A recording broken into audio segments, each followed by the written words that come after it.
राम मंदिर बनने के बाद और उसके शिल्पकार लाल कृष्ण आडवाणी को भारत रत्न सम्मान देने के पश्चात जो भगवान राम का जो माहौल बन रहा है, जो उस आंदोलन का अंतिम रूप लेने के बाद जो माहौल बना है और उसका जो परिणाम परिणत होने जा रहा है, उसके आधार पर आप कह सकते हैं अब कि 125 सीटों के लिए भाजपा ने एक अलग रणनीति बना ली है। और यह 125 सीटें मात्र 3 राज्यों से ही आते हैं और इन 3 राज्यों में भगवान राम के आंदोलन का भी जब चल रहा था, रथ यात्रा चल रहा था राम मंदिर आंदोलन के दौर में, उन दौरान भी इन 3 राज्यों में अच्छी खासी पकड़ देखी जा रही थी भाजपा की, और अब भी यह बनी हुई है और इसी का फायदा उठाने जा रही, क्योंकि यहाँ पे 125 के 125 सीटों पे अपना दावा ठोका जा रहा है और उसे अपने पाले में बदलने की कोशिश की जा रही है। ये 3 राज्य हैं। सबसे पहले आप बात कर ले जहाँ से यह संबंध रखता है उत्तर प्रदेश का, तो उत्तर प्रदेश में 80 लोकसभा की सीटें हैं, जहाँ पिछली बार भाजपा ने 62 सीटें जीती थी और 2 सीटें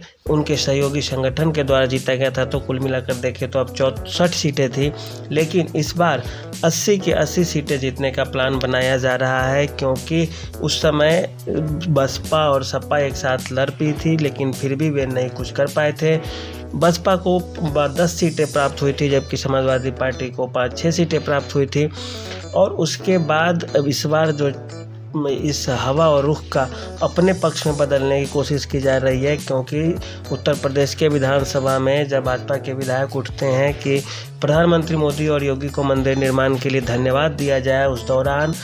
केवल और केवल 14 समाजवादी पार्टी के विधायकों ने इस चीज़ का विरोध किया था और समाजवादी पार्टी भी 2 खेमे में बट गई भगवान राम के नाम पर। और ज़्यादातर समाजवादी पार्टी के विधायकों ने इस प्रस्ताव का समर्थन दे दिया। इसके बाद से अब यह उम्मीद लगाए जाने लगे हैं कि राम मंदिर के मामले में समाजवादी पार्टी भी 2 फाड़ में हो गई है। बहुजन समाजवादी पार्टी के जो विधायक थे उसमें से भी एक विधायक ने इस चीज़ का समर्थन कर दिया और इसके बाद से अब कयास लगाए जाने लगे हैं कि उत्तर प्रदेश इस राममय हो जाएगा और भगवान राम के मंदिर का जो लहर चलेगा उसमें पूरा उत्तर प्रदेश भगवा रंग में छा जाएगा। और इससे पार्टी को जो खोई सीटें हैं, जो 2014 के चुनाव में जीते थे लेकिन 19 में हार गए, उन सीटों पर भी विजय मिल जाएगी। बात वही फिर बगल के बिहार राज्य की जाए तो बिहार राज्य में 39 सीटें चूँकि पिछले बार जीती थी, हो सकता है इस बार 1-2 सीटों का नुकसान हो, लेकिन इसी राम मंदिर और हिंदुत्व की राजनीति में वह राज्य भी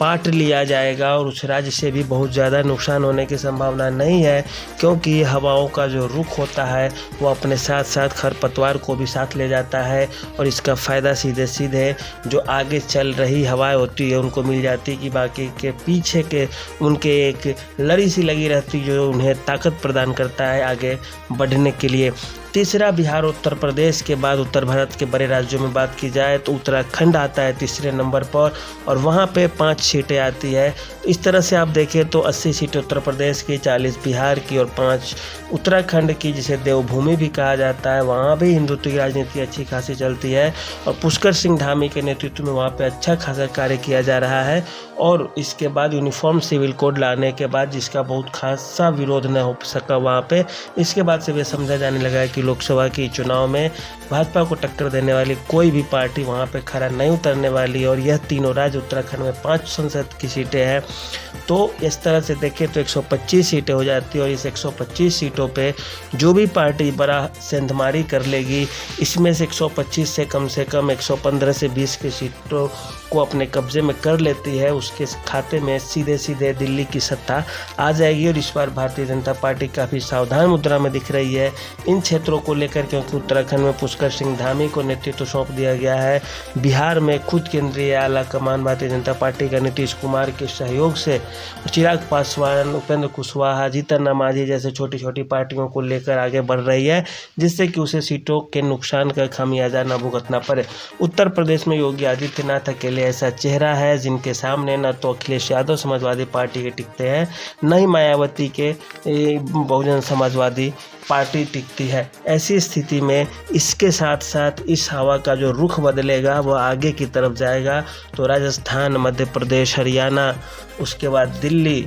उसके साथ साथ गुजरात जैसे राज्यों से भी काफ़ी संख्या में सीटें बटोर कर ले आएगा और दिल्ली की गद्दी के लिए यही राज्य रास्ता साफ कर देंगे और ज़्यादा परेशानी भाजपा को नहीं उठानी पड़ेगी। इसी आंधी में विपक्ष का तितर बितर हो जाएगा। तो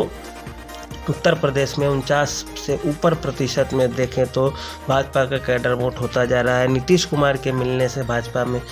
बिहार में फिर से भाजपा एक बार मजबूत होती दिख रही है, क्योंकि वहाँ भी अब बहुमत का आंकड़ा पार कर लेगी। उत्तराखंड में तो कोई लड़ाई ही नहीं है। तो कुल मिलाकर देखें तो 125 ऐसी सीटें हैं जो निश्चित रूप से भगवान राम के नाम के लहर में पूरा का पूरा सराबोर हो जाएगा और हो सकता है कि पूरी की पूरी सीटें भी भगवा मय हो जाए। तो आज के लिए इतना ही। धन्यवाद।